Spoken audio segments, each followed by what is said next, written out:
In the last video, we got the cars moving, but for those of you who were trying to play the game, you probably tried to move your Frogger around and said, hey, how come nothing's happening? Well, there's a pretty simple answer to that, and that is that we haven't built the program for the cars to actually do anything to the frog. So that's our next step. In order to do this, what we need to do is we need to go into each car and we need to create a way for them to send a message to the frog saying you're dead. And in order to do that, we're going to create something called a variable. Now we want the variable to be for all sprites because we're going to be sending it from all the vehicles back to the frog, telling the frog that it's been hit and is therefore dead. So we're going to create a variable called you are dead.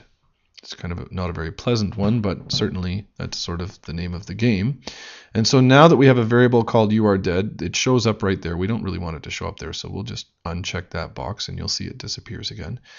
And so what we want to have happen is that when the frog game starts, and so we need to go to our frog, we're going to set you are dead to 0. So somewhere we need to make mental note of the fact that you are dead is 0, which means it's false or off. So you are dead is off, so that means that the frog is alive and we can carry on. We're sort of doing a negative thing there, but that's okay. You'll wrap your head around it shortly. And so when I go to the blue car, I need to know if I am touching the frog. So here I am thinking like I'm the blue car now. So if I sense that I am touching the Frogger, then I should send the message. So what I'm going to do is I'm going to set you are dead to 1.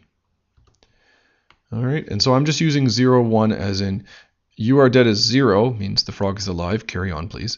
And if you are dead is 1, means we're sending a message that the frog should now be dead.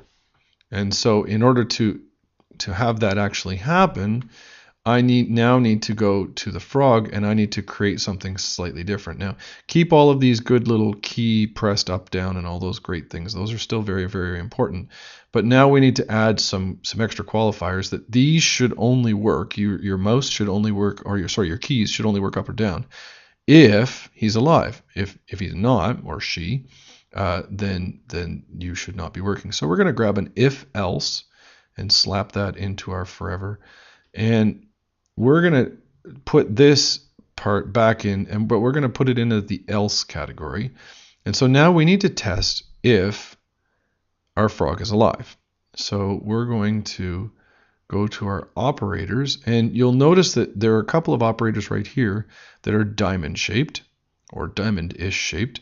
And what we're going to do is we're going to throw an equal sign, and we want to know if you are dead, which is our variable, so we can put that into the first side of the equal sign, is equal to 1. Because that's what we just decided. If the blue car touches the Frogger, it should be saying it's dead. Setting you are dead to 1 is going to say, frog, you're now dead. And so now in the frog, it's going to be listening. If you are dead is equal to 1, then it's going to do this thing, whatever we're going to put in here. Otherwise, else, it will actually move around. And so now we need to start thinking about, gee, what kind of things do we want to do if the frog is dead? So we want to have some kind of a sound effect. We want to have some kind of words pop up on the screen, maybe something that looks like words. And then we want the frog to move back to the start location, because we all know that after you get killed, you have to go back to the start and start over again. Apparently lives are infinite so far. And the last thing you want to double check is that you make your frog come back to life again. So make sure that you set you are dead back to life. See if you can figure those ones out before the next video.